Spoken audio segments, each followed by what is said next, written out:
I started to pay very careful attention to what I was saying. I don't know if that happened voluntarily or involuntarily, but I could feel a sort of split developing in my psyche. And I've actually had students tell me the same thing that has happened to them after they've listened to some of the material that I've been describing to all of you. But I split into two, let's say. And one part was let's say the old me that was talking a lot and that liked to argue and that liked ideas. And there was another part that was watching that part, like just with its eyes open and neutrally judging. And the part that was neutrally judging was watching the part that was talking and going, that isn't your idea. You don't really believe that. You don't really know what you're talking about. That isn't true. And I thought, that's really interesting. And that was happening to like 95% of what I was saying. And so then I didn't really know what to do. I thought, okay, this is strange. So maybe I've fragmented and that's just not a good thing at all. I mean, it wasn't like I was hearing voices or anything like that. I mean, it wasn't like that. Well, people have multiple parts. So then I had this weird conundrum. It was like, well, which of these two things are me? Is it the part that's listening and saying, no, that's rubbish, that's a lie, you're doing that to impress people, you're just trying to win the argument, you know? Was that me, or was the part that was going about my normal verbal business me? And I didn't know, but I decided I would go with the critic. And then what I tried to do, what I learned to do, I think, was to stop saying things that made me weak. I mean, I'm still trying to do that because I'm always feeling when I talk whether or not the words that I'm saying are either making me align or making me come apart. And I think the alignment, I really do think the alignment is the right way of conceptualizing it, because I think if you say things that are as true as you can say them, let's say, then they come out of the depths inside of you. Because we don't know where thoughts come from. We don't know how far down into your substructure the thoughts emerge. We don't know what processes of physiological alignment are necessary for you to speak from the core of your being. We don't understand any of that. We don't even conceptualize that, but I believe that you can feel that. And I learned some of that from reading Carl Rogers, by the way, who's a great clinician, because he talked about mental health in part as a coherence between the spiritual or the abstract and the physical, that the two things were aligned. And there's a lot of idea of alignment in psychoanalytic and clinical thinking. But anyways, I decided that I would start practicing not saying things that would make me weak. And what happened was that I had to stop saying almost everything that I was saying. I would say 95% of it. It's a hell of a shock to wake up and I mean, this was over a few months, but it's a hell of a shock to wake up and realize that you're mostly dead wood. It's a shock. You know, and you might think, well, do you really want all of that to burn off? It's like, well, there's nothing left but a little husk, 5% of you. It's like, well, if that 5% is solid, then maybe that's exactly what you want to have happen.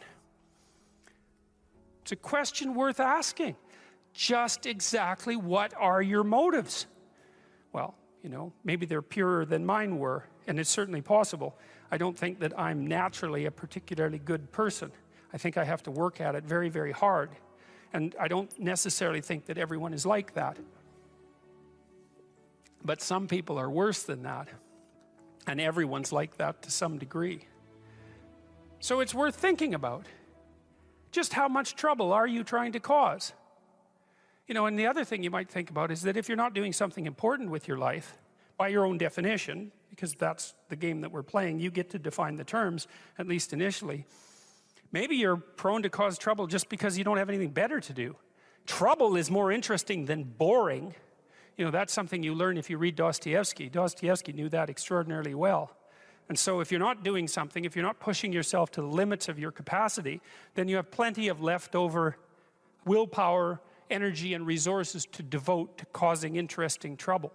And it's not self-destructive, because what it is an attempt to, it's like the diagnosis of an illness. It's like if that does happen to be the case for you, or to some degree, maybe it's only 10% of you or something, or maybe it's 90%, well then coming to terms with that is excellent, because then maybe you can stop doing it. And what would be the downside to that? You'd have to give up your resentment, obviously, and your hatred and all of that, and that's really annoying, because those emotions are very they're easy to engage in, and they're engaging, and they have this feeling of self-righteousness with them, and that goes along with them. But you're not doing this in order to put yourself down. You're doing this in order to separate the wheat from the chaff, and to leave everything that you don't have to be behind. The Greeks had the maxim, know thyself. How do we come to know ourselves in terms of our personalities and, more importantly, potential? Well, one of the first ways to come to know yourself is to understand that you don't. You can learn to kind of watch yourself like you're watching a stranger. You have to adopt a position. It's a position of radical humility, I would say. Humility in two senses. So one sense would be the humility of recognizing your ignorance. So you have to understand that you don't know who you are. That's not easy to understand, because you think you know, but then you remember you can't control yourself very well. You're not very disciplined. You're full of flaws. Maybe you don't know yourself as well as you think, but it's hard to get low enough to understand how deeply it is the case that you are ignorant about who you are. Now, there's an upside to that too, which also is that you're also ignorant about who you could be. And so the discovery of that, is some reward for the horror of determining who you actually are. And then I would say, well, then you watch yourself. You watch yourself like you're watching a stranger. You watch what you say and you listen. And you think, well, what sort of person would say that? And how am I reacting emotionally when I'm communicating in that manner? Is that making me feel stronger, weaker? Is it filling me with shame? Is it helping my confidence? Am I laying out a lie? Am I deceiving myself and other people? Am I adopting this personality at parties that is designed to impress and to amuse, and it comes across as nothing but self-centered narcissism? What are my dark fantasies? What are my aggressive fantasies? What is it that I'm willing to do? What am I interested in so that I'll spontaneously pursue it? What do I procrastinate about and why? What am I unwilling to do? What do I think is good?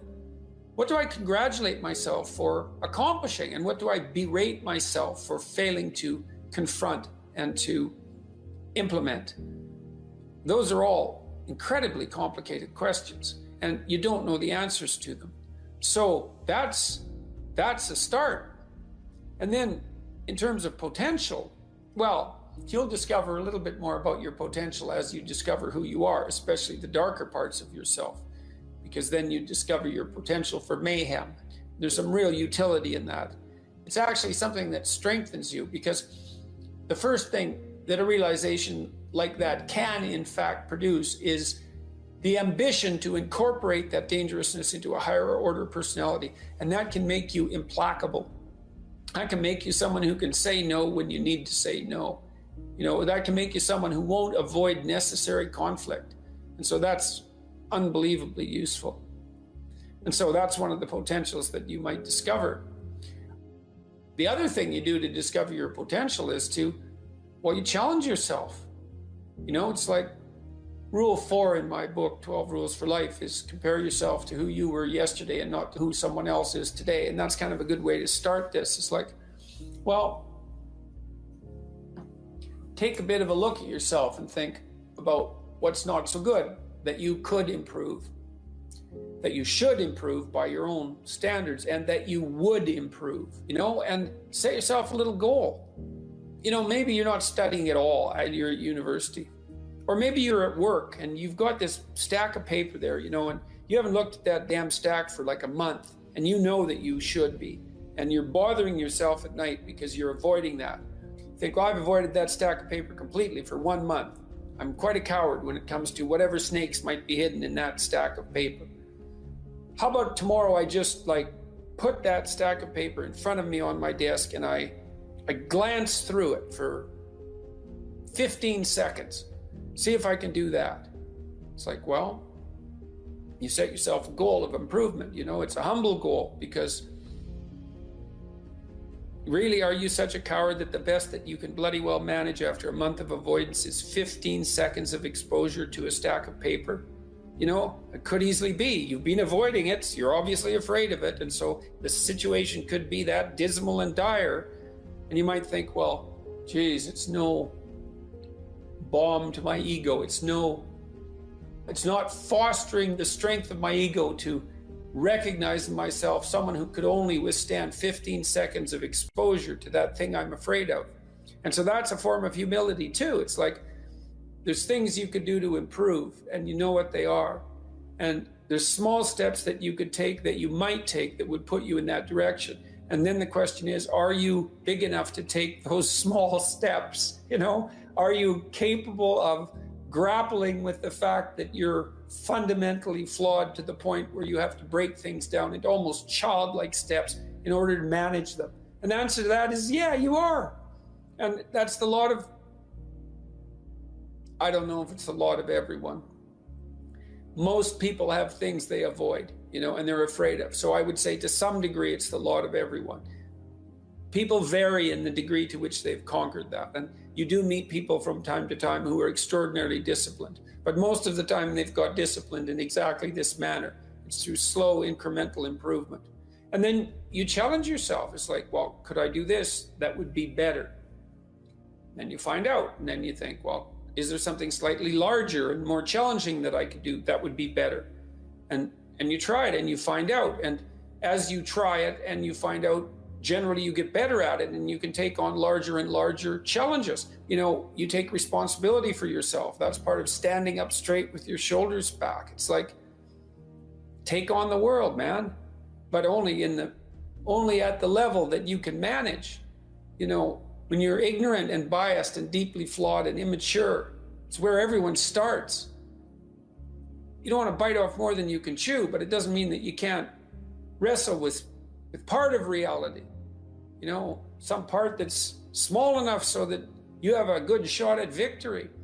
And to put yourself together, the first steps towards that is to allow yourself to be a fool, right? It's because you don't know what you're doing. You have to admit that. And there's going to be a loss of ego or destruction of ego, arrogant ego that necessarily accompanies that. But you need the loss of that arrogant ego, because it's precisely what's interfering with your movement forward. You know, it's part of the adversarial process, mythologically speaking, that stops moral progress. You're too proud of who you think you are to notice what you're like so that you could change properly. You don't want to sacrifice that part of yourself. It's probably associated with some delusion that helps you maintain a positive, although very fragile self-image, you know, in the absence of genuine effort. It's not to be recommended. You know yourself by watching and paying attention. It's watching like you're a snake. A snake watches like cold-bloodedly, with no emotional reaction, just to see what's there. It doesn't allow, symbolically speaking, doesn't allow what is wanted or desired to interfere with what is observed. So you watch yourself like that, as if you don't know who you are. Well, that's the beginning. And then you challenge yourself continually to see how far past yesterday you can push today and tomorrow, and to continually experiment with expanding the domains not only of your competence, but of your ability to increase that competence. And the upper limit to that is proportional to the moral effort that you put into it. The more that's guided by the highest of all possible visions, right? The alliance with the highest of all possible conceivable good. And the more it's accompanied by truth in speech and action, the more you will develop your potential. And you also, I suppose, have to be willing to undertake that as an adventure, because it's a hell of a thing to bear that kind of responsibility. It takes a person out of the ordinary. It takes them out of themselves. And there's an alienation and an isolation that goes along with that, and a great sorrow, all of that together. But there's deep meaning to be had in it, and there isn't anything better that you can do. So that's the answer to that question. This is an interesting thing about the integration of the shadow, because recognizing yourself as the locus of evil, let's say, actually, in some sense, gives you far more respect for yourself, strangely enough, because the same respect that you might have for a wild animal or even a monster. So then maybe you learn to treat yourself differently. Like I think this is particularly true with regards to the discipline of children. You know, if you know that you're a monster and that will manifest itself in your life consciously or unconsciously, and if it's unconsciously, it's not good, then you become better at disciplining children. And the reason for that is that you don't want to expose them to your dark side. And so if they behave and don't provoke you, which means they'll also behave for other people, then the monstrous part can stay in abeyance, and then that's great. But if you don't understand yourself as capable of wreaking havoc, and that can be the kind of havoc that unfolds over decades, right? Because if you're going to abuse a child, it's the primitive form of abuse is the physical abuse. The sophisticated form of abuse is the continual undermining of the child's courage across perhaps their entire life.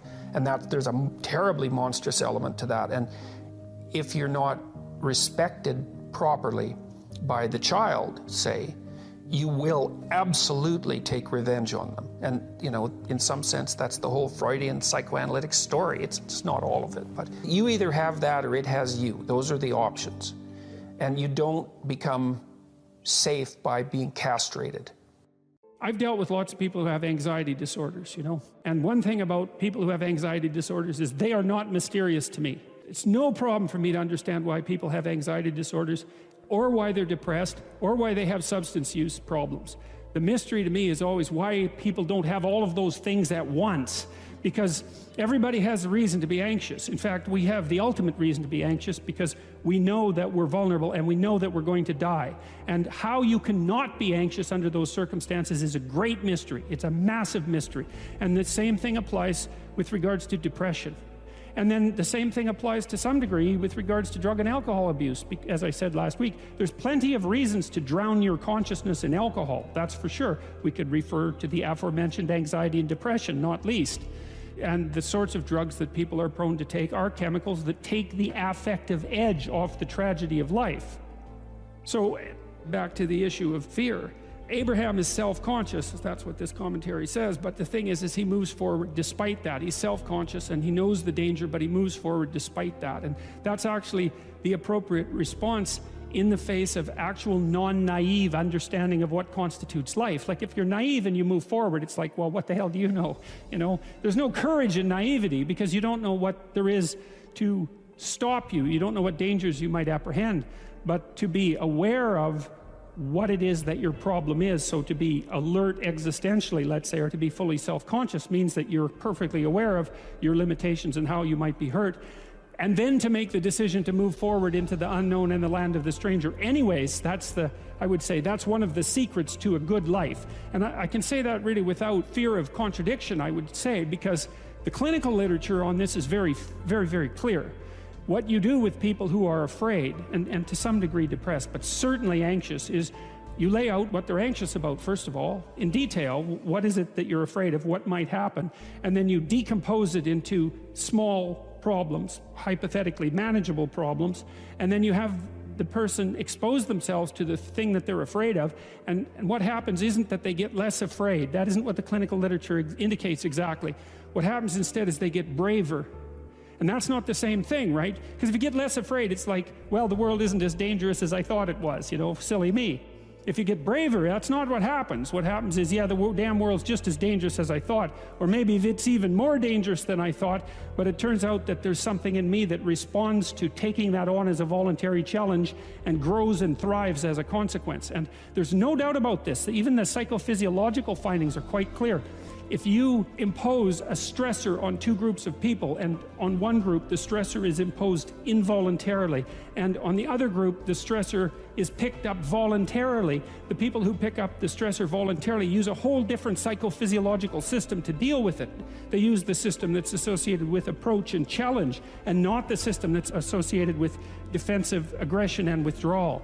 And the system that is associated with challenge is much more associated with positive emotion and much less associated with negative emotion. It's also much less hard on you because the defensive posturing system, the prey animal system, man, when that thing kicks in, it's all systems are go for you, you know? The pedal's pushed down to the metal and the brakes are on. You're using future resources that you could be storing for future time right now in the present to ready yourself for emergency. So there's nothing simple or trivial at all about the idea of being called to move forthrightly forward into the strange and the unknown. And there's a real adventure that's associated with that, right? So that's an exciting thing, which is part of the reason why people travel. And then also to see yourself as the sort of creature that can do that, is willing to do that on a habitual basis, is also the right kind of tonic for, I hate this word, for your self-esteem. You know, because the self-esteem has nothing to do with feeling good about yourself. As I already mentioned, there isn't necessarily a reason why a priori you should just feel good about yourself. But if you can view yourself acting in a courageous and forthright manner and encountering the world and trying to improve your lot and taking risks, you know, in a non-naive way, well, then you have something that you can comfort yourself with at night when you're wondering what the whole damn point is of your futile and miserable life. And that's necessary, because it's often the case that you wake up at 4 in the morning, or at least sometimes the case that you wake up at 4 in the morning when things haven't been going that well, and wonder just what the hell the point is of your futile and miserable life. You have to have something real to set against that. It can't be just rationalizations about how, you know, you're a valuable person among others, even though that's true. That's not good enough. You need something that's more realistic to set against that. And observing courage in yourself is definitely one of the things that can help you sleep soundly at night when things are destabilized a little bit around you. This is the Peter Pan story, roughly speaking. Peter Pan is this magical boy. Pan is the god of everything, roughly speaking, right? And so it's not an accident that he has the name Pan. And he's the boy that won't grow up. And he's magical. Well, that's because children are magical. They can be anything. They're nothing but potential. And Peter Pan doesn't want to give that up. Why? Well, he's got some adults around him, but the main adult is Captain Hook. Well, who the hell wants to grow up to be Captain Hook? First of all, you've got a hook. Second, you're a tyrant. And third, you're chased by the dragon of chaos with a clock in its stomach, right? The crocodile. It's already got a piece of you. Well, that's what happens when you get older. Time has already got a piece of you. And eventually, it's got a taste for you. And eventually, it's going to eat you. And so Hook is so traumatized by that he can't help but be a tyrant. And then Peter Pan looks at traumatized Hook and says, well, no, I'm not sacrificing my childhood for that. So that's fine, except he ends up king of the Lost Boys. In Neverland, well, Neverland doesn't exist, and who the hell wants to be king of the Lost Boys? And he also sacrifices the possibility that he'll have a real relationship with a woman, because that's Wendy, right? And she's kind of conservative, middle-class, London-dwelling girl. She wants to grow up and have kids and have a life. She accepts her mortality. She accepts her maturity. Peter Pan has to content himself with Tinkerbell. She doesn't even exist. She's like the fairy of porn.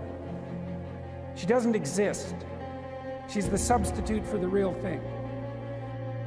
But the dichotomy that you're talking about is very tricky, because there's a sacrificial element in maturation, right? You have to sacrifice the pluripotentiality of childhood for the actuality of a frame.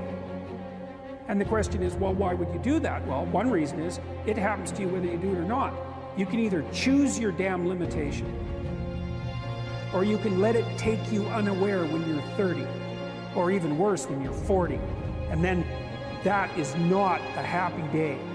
I see people like this, and I think it's more and more common in our culture, because people can put off maturity without suffering an immediate penalty.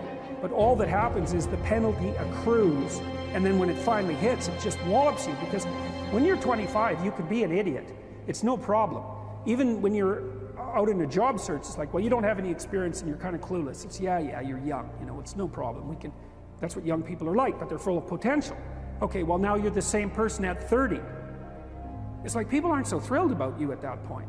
It's like, what the hell have you been doing for the last 10 years? Well, I'm just as clueless as I was when I was 22. It's, yeah, but you're not 22. You're an old infant, right? And that's an ugly thing, an old infant.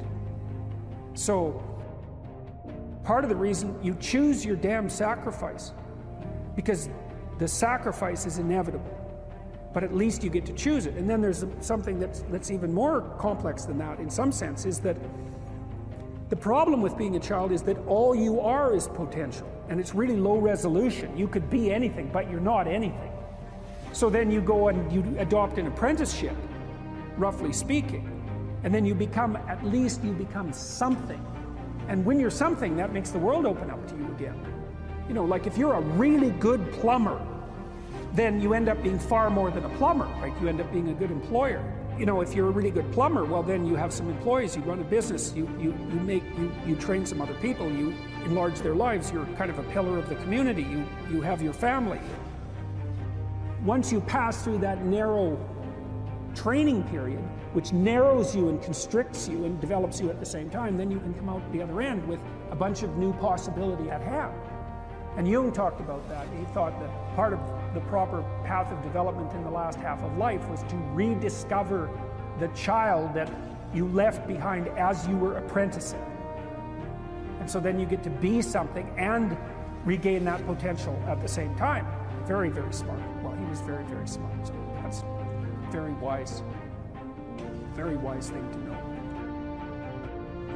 So, yeah. Sacrifice. You get to pick your damn sacrifice. That's all. You don't get to not make one. You're sacrificial whether you want to be or not. That's a good thing to know as well.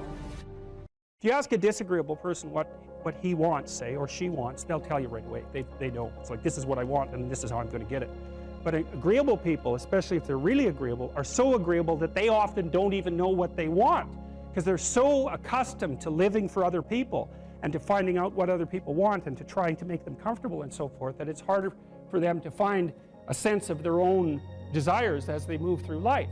And that's not, look, there's situations where that's advantageous, but it's certainly not advantageous if you're going to try to forge yourself a career. That just doesn't work at all. And so even though on average men and women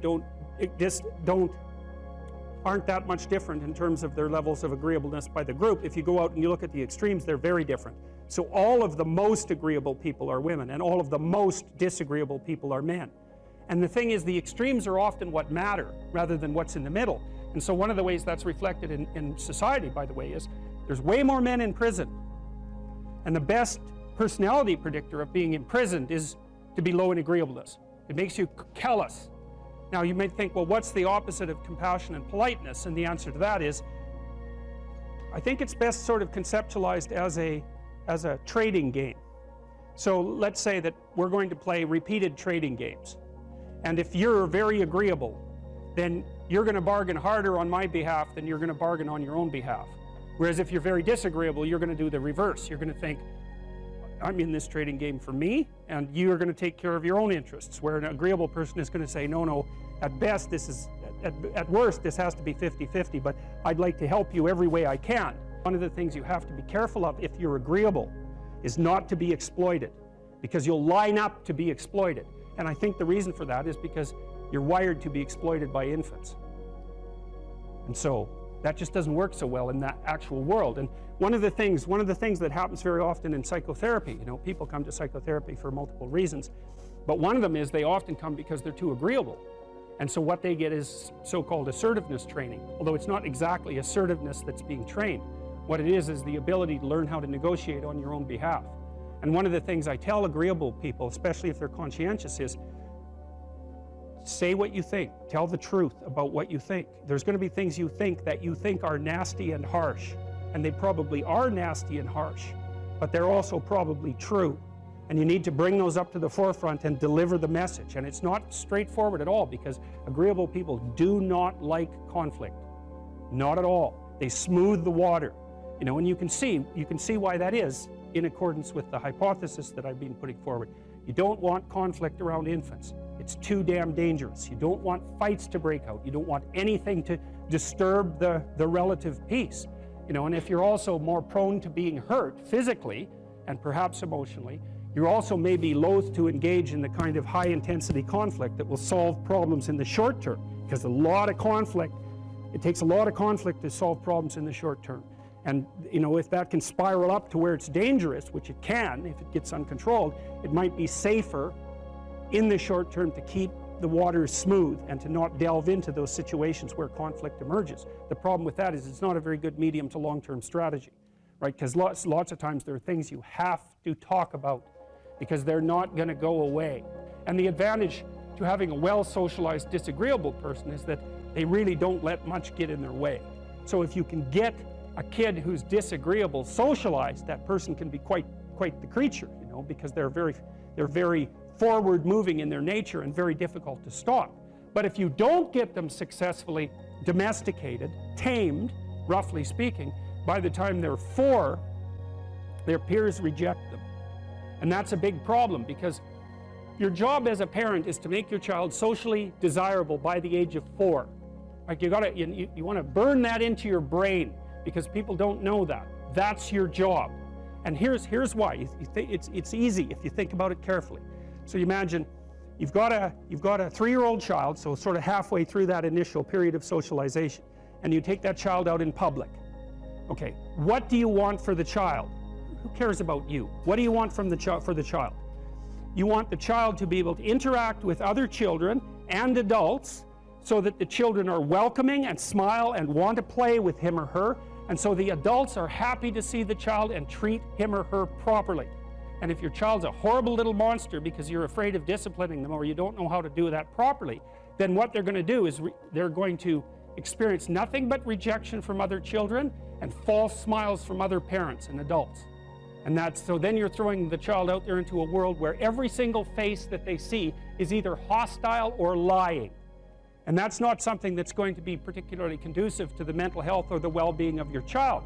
If your child can learn a couple simple rules of behavior, like don't interrupt adults when they're talking too much, and pay attention, and try not to hit the other kids over the head with the truck any more than is absolutely necessary, and share and play properly, then when they meet other kids, the kids are going to try out a few little play routines on them, and that's going to go well, and then they're going to go off and socialize each other for the rest of their lives.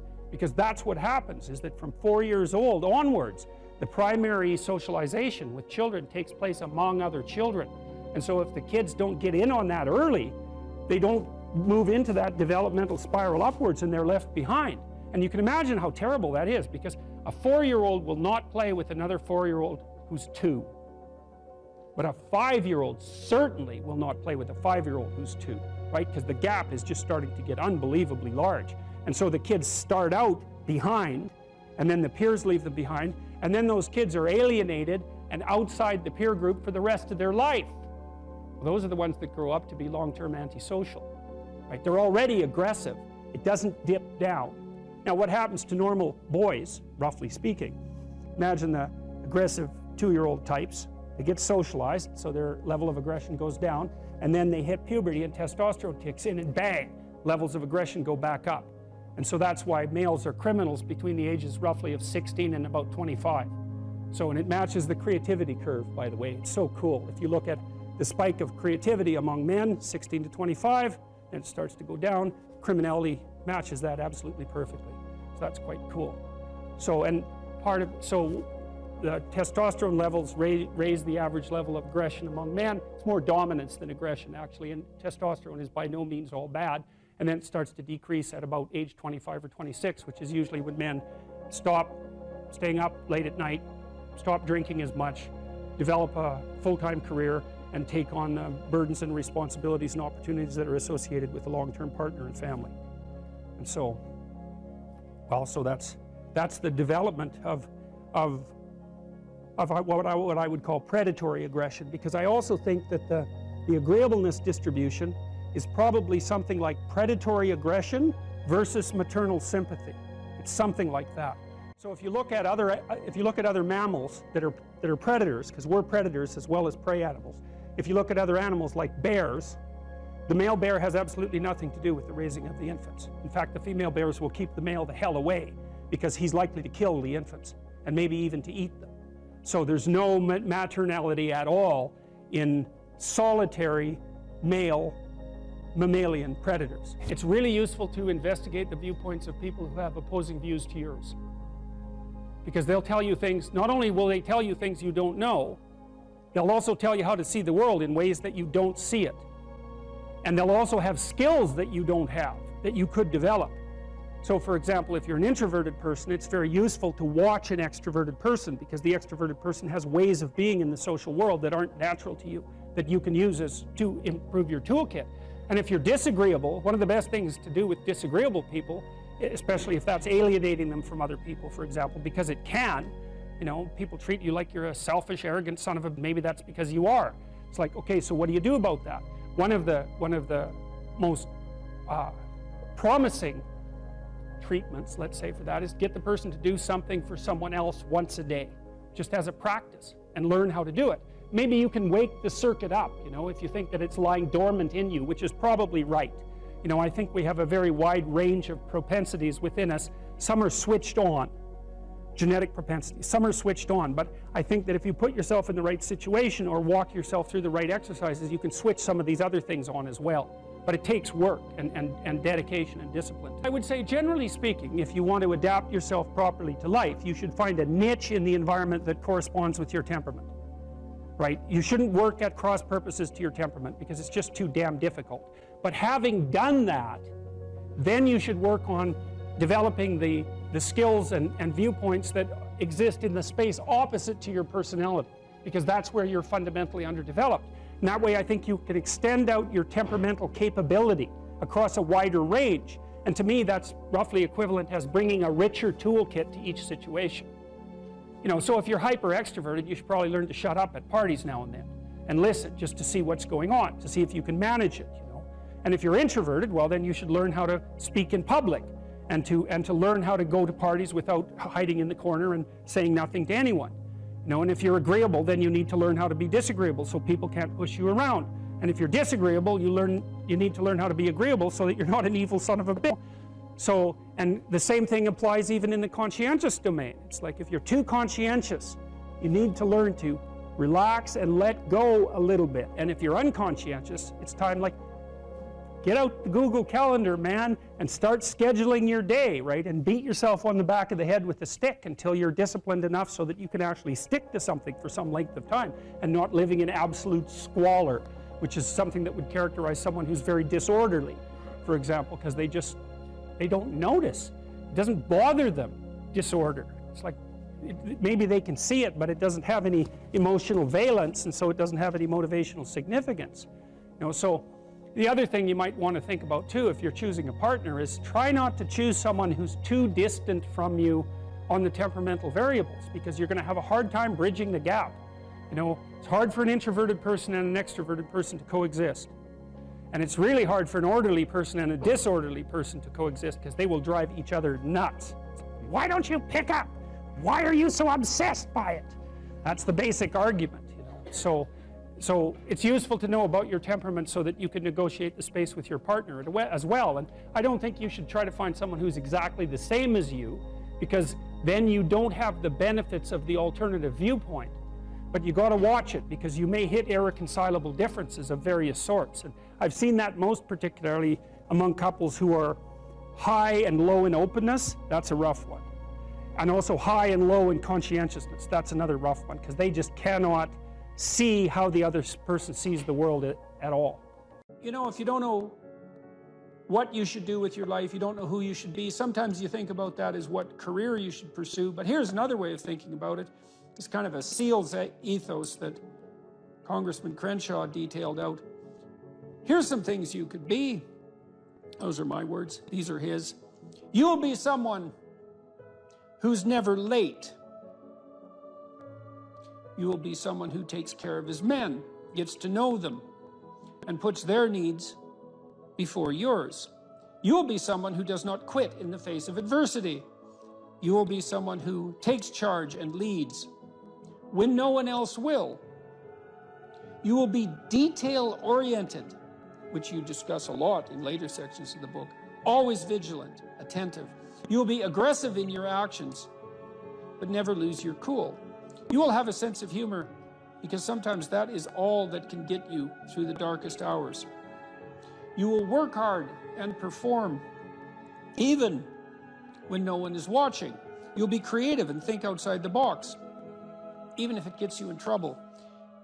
You're a rebel, but not a mutineer. You are a jack of all trades and master of none. And then you follow that a little later with this paragraph, these paragraphs. Be aggressive enough to kill the enemy, but immediately calm enough not to scare the little old lady. You'll be that man who's mentally tough enough to operate in horrific chaos, then immediately transition to tranquility, all without mentally breaking. You will effectively transition from hyper-masculine aggressor to gentle caretaker. You'll be both a warrior and a gentleman.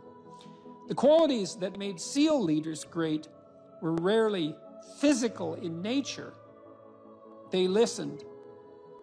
They empowered their team to be successful, carefully entrusting individuals with additional responsibility. It's a real conservative ethos there. They highlighted good performance publicly and criticized bad performance privately. And so, well, you know, those are lists of virtues, and maybe they're not the only list of possible virtues, probably not, but if you're lost and you don't know where to start, practicing, you know, you also talk about this idea that, this is an Aristotelian idea, you know, that we are our habits, we become what we practice, and imagine if you're lost and you're listening, you think, well, you find some things admirable, well, you could practice those things, and you can practice them locally and minimally in your own relationships, and you can start to get good at them. And as you get good at them, well, you get better at them, right? And then you can broaden out the scope of your action into a wider purview. So you said here too, let's go for another quote here. Throughout your life, this is very practical advice too, and I think it's very wise from a therapeutic perspective. Throughout your life, you have people you look up to. Okay, so let's think about that. You look up. What does that mean? Why up? Well, up is something that beckons from a distance. It's like a light on a hill, and we automatically assume that those who we admire are people we look up to. So that specifies a distance and a direction, and it's uphill. It's up toward a higher vista, let's say. So there are automatically people who elicit that spirit in you. You have noticed the way. Might also imply that there's some sense of struggle required to get to that point, because it's easier to go downhill than it is uphill. Yes, definitely. That's right. It's an uphill trek. And it also implies judgment, because if someone's above you, then they also serve as a judge, or you serve as a judge in relationship to them, because you compare yourself unfavorably with them. And that can also inspire you to tear them down. That's really the story of Cain and Abel, and that's a major story. You have noticed the way a teacher, parent, coworker, mentor, or friend interacts with others, and you come away thinking, that behavior simply works better. They are respected, admired, and successful. And you find yourself wondering why that is. You do if you're a little bit humble instead of being envious, right? Because otherwise you think, well, that damn crook, he just stole his position, and that's why he's got it. But if you're a bit humble, you might think, well, no, that guy looks successful. Maybe he knows something I don't. You are noticing attributes and character traits that are good and worth aspiring to. You are noticing attributes that make certain people more successful than others. You are noticing what a hero looks like. And in the process, you are discovering a path made up of desirable personality traits that helps you ascend in social hierarchies. That's Jacob's ladder, by the way. That ladder that is the hierarchy to the good. That's the vision Jacob has of the pathway to God, is that it's a hierarchical structure with the thing that's ultimately good at the pinnacle, by definition, right? The best of all possible goods. And then there are intermediary structures all the way up, and beings inhabiting those structures. And this isn't metaphysical. It's like if you find someone you admire, the reason you admire them is because they're higher up in that heavenly hierarchy, so to speak, than you are. And your whole nervous system tells you that. You're compelled to listen, you're compelled to pay attention by the action of your own unconscious mind. You know, what's interesting about this point of identifying these heroes or at least role models, you can call them either one. I just thought heroes was a more compelling word to use for the sake of writing it. But what's interesting about it too is how pop culture actually plays a pretty important part of this, because like there's plenty of people who simply don't have these good role models in their lives, and you have to acknowledge that. And so where are they supposed to turn? And it's maybe one of the reasons that it's so important to fight these cultural wars that you and I engage in on a fairly regular basis, that they become a serious part of our politics, which at the same time is necessary, but also deeply, deeply unfortunate. I do think the attack on pop culture from this progressive victimhood left has reached a ceiling. I think there's a serious backlash. You look at movies like Top Gun, the recent one, Top Gun, and maybe like the highest grossing of all time. Absolutely phenomenal movie. Really fun to watch. Why? Because it just had all of these classical virtues infused within it about relationships and about how you treat people and what the consequences are for treating people as such. That these things speak to people in a deeper way. They can't necessarily articulate them, but they understand it when they see it. And there's these sort of radical minorities that are very loud that want that changed. They want something else to be on that hill, but people react against it because it's not true. There's no truth to that. And something cries out from inside of them then, and that can be appealed to by a storyteller. I saw the same thing in the Marvel Avengers series, is that there is a return to any wide range of classical virtues, certainly brotherhood, a kind of a military ethos, sacrifice, a striving upward, certainly masculine virtues, the combination of the Hulk and Iron Man, for example. There's a monstrous element to the Hulk, but he's a hero in a strange sense, and he's also the revitalizing force for Iron Man when he just about dies, and that's all.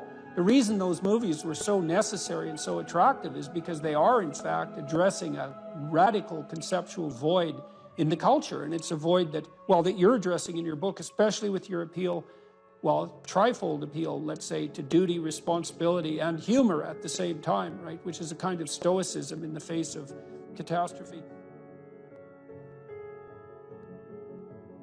Because this is a big problem in life. Imagine you're aiming for something and then something happens to make it impossible, or you find out that it's the wrong thing because you were aiming in the wrong direction. Well, so then what do you have to rely on to set you right? It's not your aim, obviously, but it might be your capacity to take new aim, and that's bloody well dependent on your character. That's for sure. And so I don't think there is a more fundamental aim than what you should be, and there's no better way of characterizing what you should be than that you should fortify your character. One of the main reasons that people don't get what they want is because they don't actually figure out what it is. And the probability that you're going to get what would be good for you, let's say, which would even be better than what you want, right? Because, you might be wrong about what you want easily, but maybe you could get what would really be good for you. Well, why don't you? Well, because you don't try. You don't think, okay, here's what I would like if I could have it. And I don't mean in a way that you manipulate the world to force it to deliver you goods for status or something like that. That isn't what I mean. I mean something like, imagine that you were taking care of yourself like you were someone you actually cared for. And then you thought, okay, I'm caring for this person. I would like things to go as well for them as possible. What would their life have to be like in order for that to be the case? Well, people don't do that. They don't sit down and think, all right, let's figure it out. You've got a life. It's hard, obviously. It's like 3 years from now, you can have what you need. You got to be careful about it. You can't have everything. You can have what would be good for you, but you have to figure out what it is, and then you have to aim at it. Well, my experience with people has been if they figure out what it is that would be good for them, and then they aim at it, then they get it. And it's strange because it's a strange thing. It's not quite that simple because, you may formulate an idea about what would be good for you, and then you take 10 steps towards that, and you find out that your formulation was a bit off, and so you have to reformulate your goal. So you're kind of going like this as you move towards the goal. But a huge part of the reason that people fail is because they don't ever set up the criteria for success.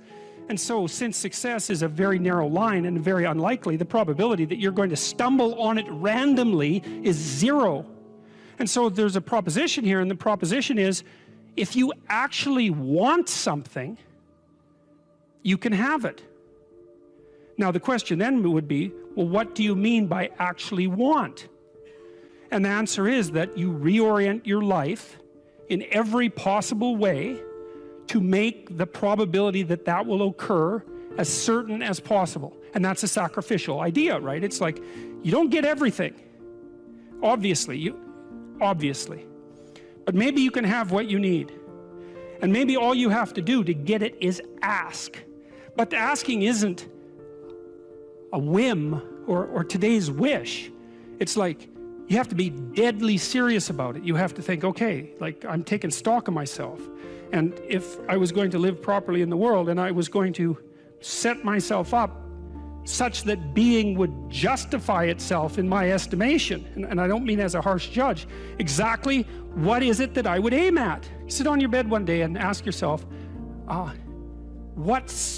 what remarkably stupid things am I doing on a regular basis to absolutely screw up my life? And if you actually ask that question, but you have to want to know the answer, right? Because that's actually what asking the question means. It doesn't mean just mouthing the words. It means you have to decide that you want to know. You'll figure that's out so fast it'll make your hair curl.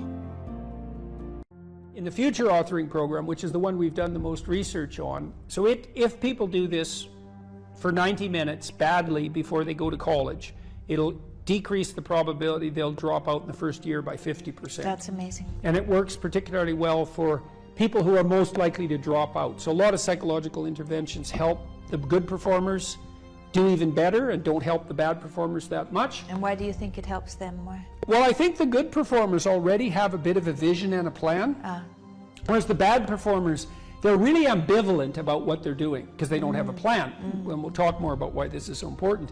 So if you don't have a reason to do something, and then a reason not to do it comes up, well, then you just not do it, because not doing things is real easy.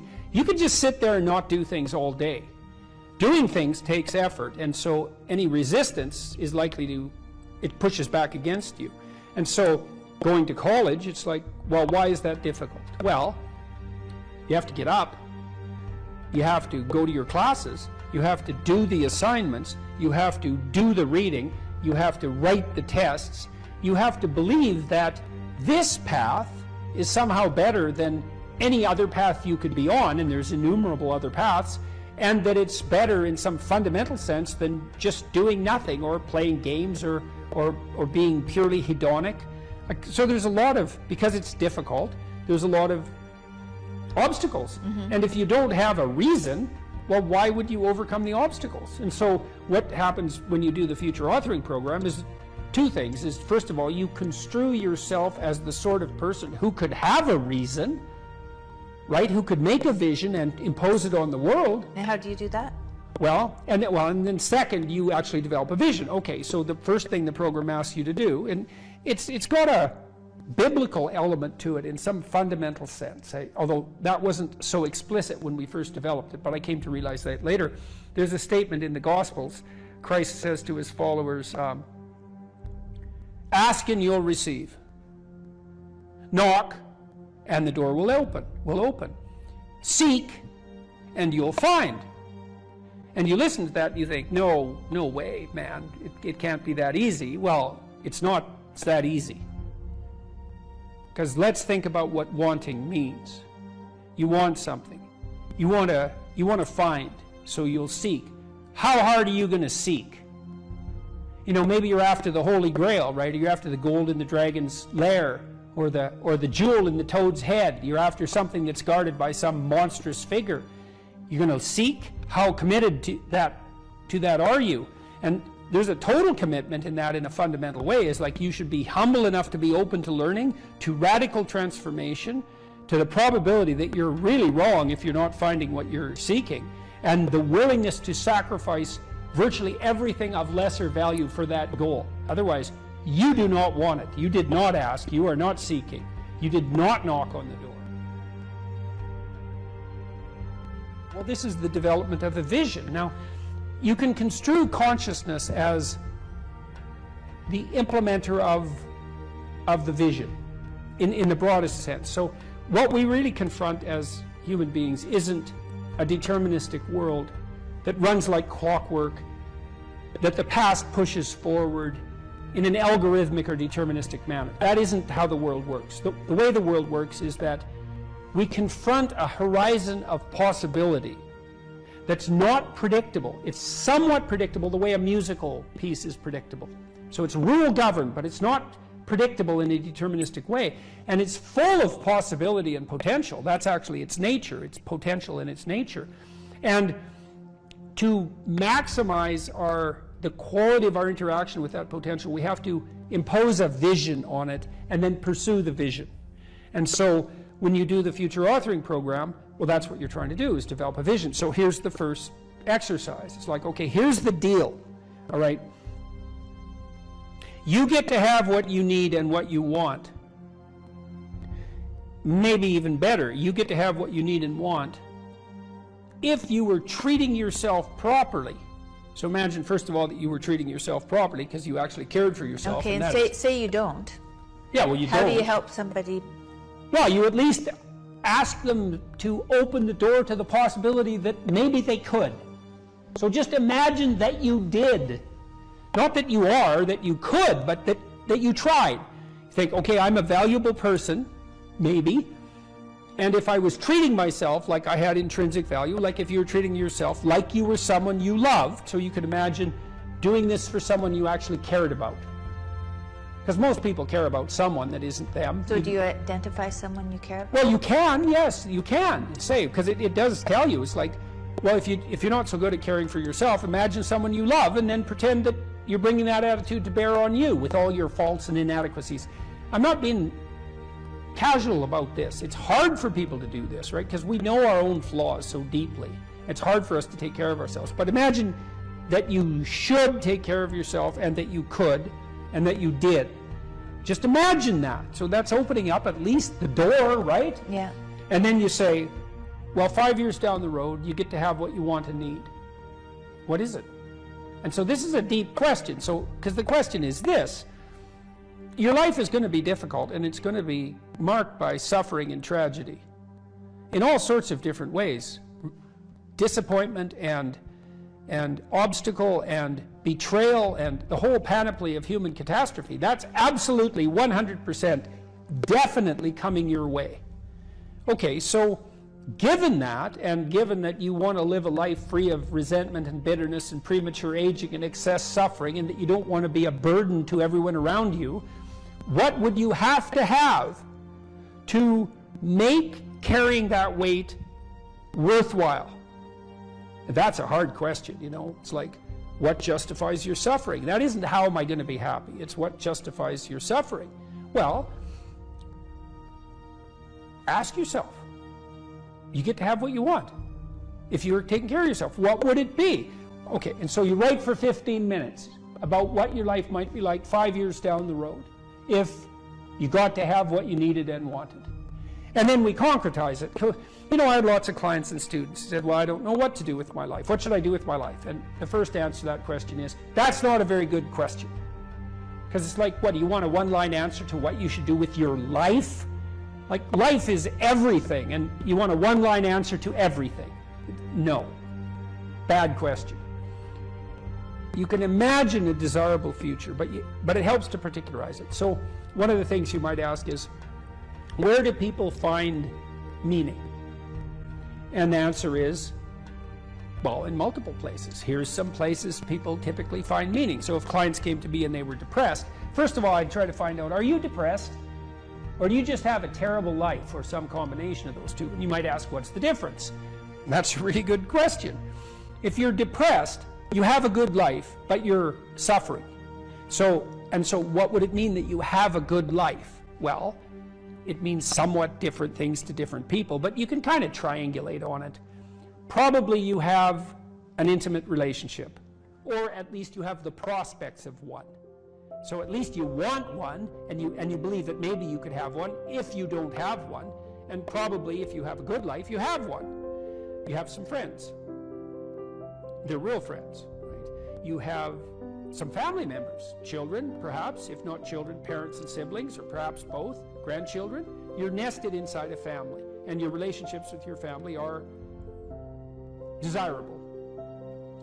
you have a job or a career. And so if it's a job, well, then it's hard, and maybe you wouldn't have picked it as a vocation, but at least maybe you have good relationships with your coworkers and you're doing something difficult, but that's actually socially productive and useful and generates an income. So that's not nothing.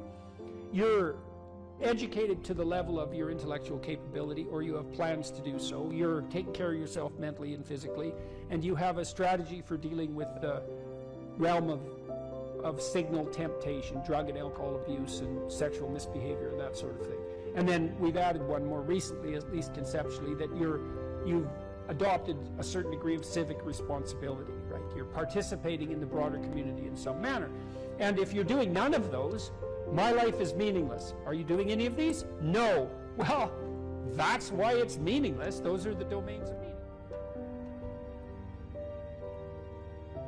And so, if you're miserable and you have none of those things, the first thing to do, if you're a cognitive behavioral therapist with someone, is to say, well, how about we work on like one of these things to begin with?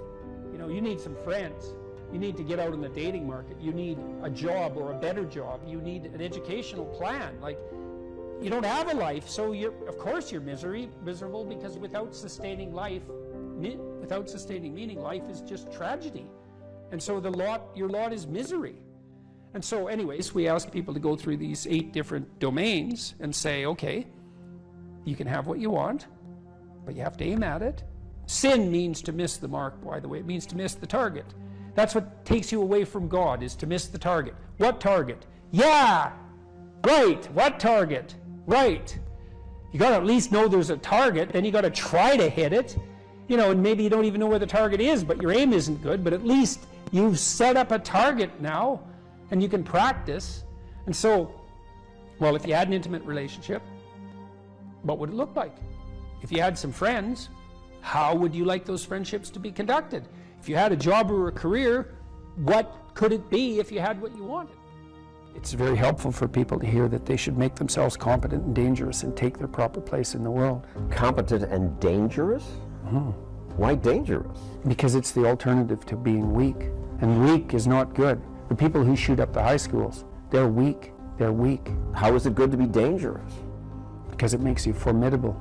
And life is a very difficult process. And you're not prepared for it unless you have the capacity to be dangerous. That doesn't mean that you should be cruel. It doesn't mean any of that. There's a statement in the New Testament, the meek shall inherit the earth.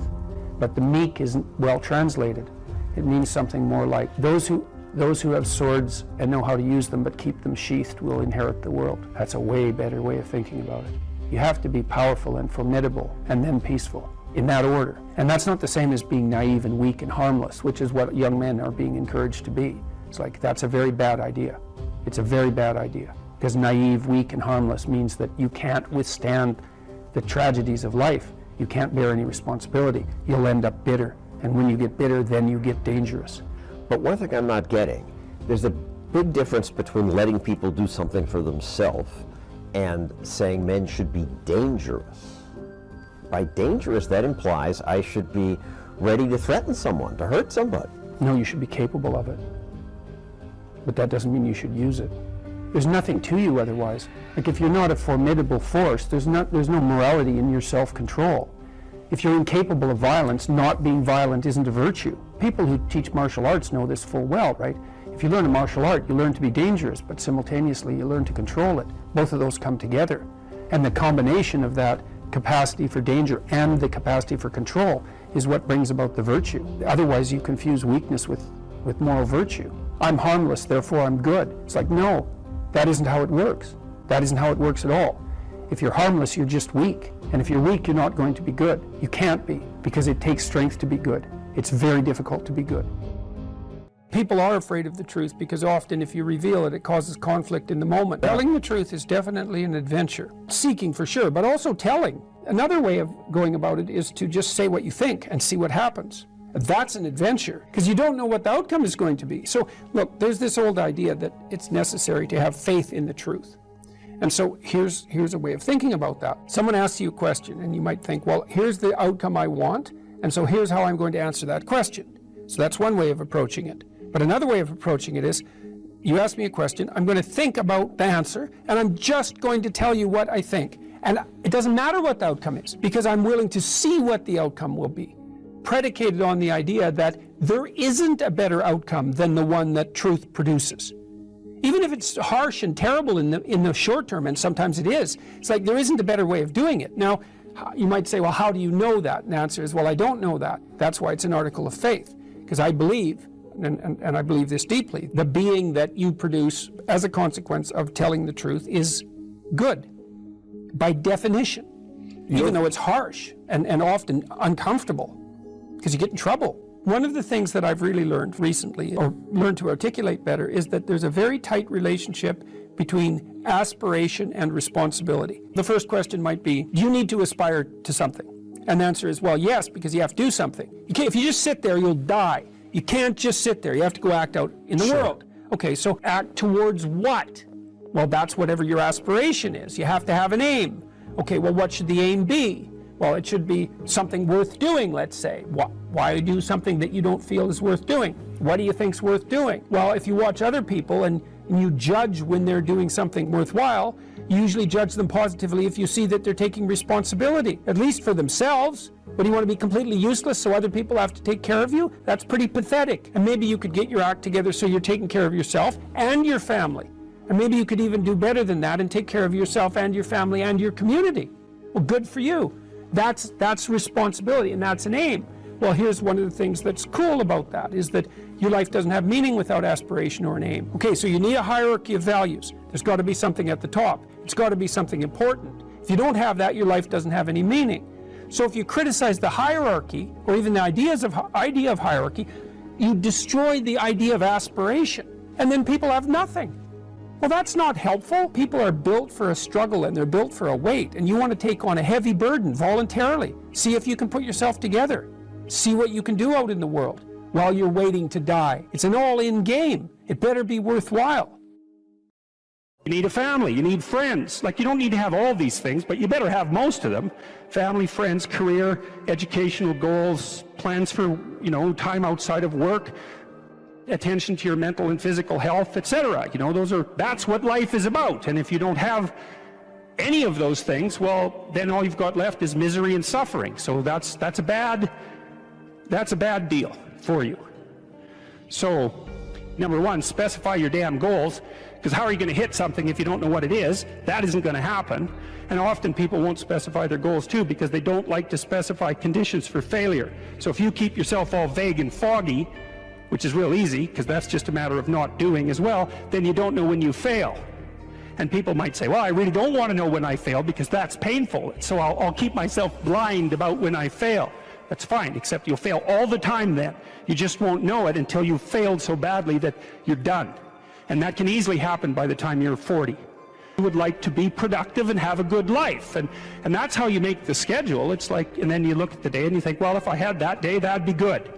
Great, and you're useless and horrible, so you'll probably only hit it with about 70% accuracy, but that beats the hell out of 0, right? And if you hit it even with 50% accuracy, another rule is, well, aim for 51% the next week, or 50.5% for God's sake, because you're going to hit that position where things start to loop back positively and spiral you upward. So that's one way that you can work on your conscientiousness, is to plan a life you'd like to have. And you do that partly by referring to social norms. That's more or less rescuing your father from the belly of the whale. But the other way you do that is by having a little conversation with yourself about, as if you don't really know who you are, because you know what you're like. You won't do what you're told. You won't do what you tell yourself to do. You must have noticed that.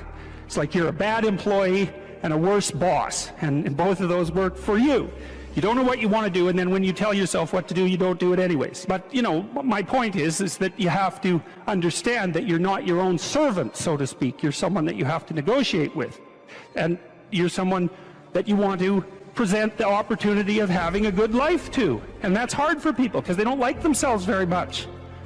They're always like cracking the whip and then procrastinating, and cracking the whip and then procrastinating. And it's like, God, it's so boring and such a pathetic way of spending your time. And you know what that's like, because you probably waste like 6 hours a day. What you do now is going to multiply its effects in the future. And you need to know what your damn time is worth. One of the things you should be asking yourself is, when you spend an hour, was that, well, What if I paid someone $50 to have had that hour? And if the answer is no, it's like, well, maybe you should do something else with your time. And it depends on whether or not you think that your time's worthwhile. But the funny thing about not assuming that is if you assume your time isn't worthwhile, what happens is you don't just sit around sort of randomly in a state of responsibility-less bliss. What you do is you suffer existentially.